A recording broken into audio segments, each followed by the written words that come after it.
खुलता कळी खुलेना या कार्यक्रमात नुकत्याच प्रक्षेपित झालेल्या एका भागात विक्रांत घरातील सदस्यांना जेव्हा मुलगी झाल्याची गुड न्यूज देतो त्यावेळी तो आणखीन एका कारणाने त्रस्त असतो.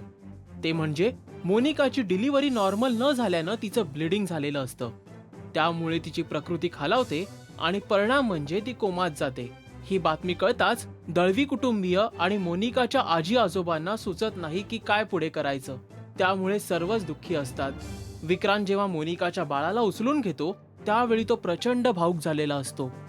मोनिकाची तब्येत क्रिटिकल असल्याचं मानसी आपल्या आजी आजोबांना सांगते, पण डॉक्टरांचे प्रयत्न सुरू असल्याचंही ती पुढे बोलते.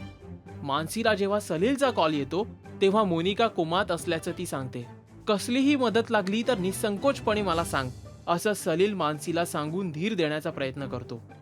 मात्र तो मोनिकाबद्दल तिला पुढे काही आणखीन विचारणार तितक्यात मानसी कॉल डिस्कनेक्ट करते, कारण ती प्रचंड कामात असते. मोनिका कोमात असल्याने आता विक्रांत आणि दळवी कुटुंबीय दुःखाच्या छायेत आहेत.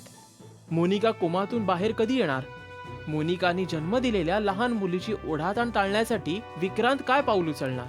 हे जाणून घेण्यासाठी पहा या मालिकेचे अपडेट्स फक्त राजश्री मराठीवर.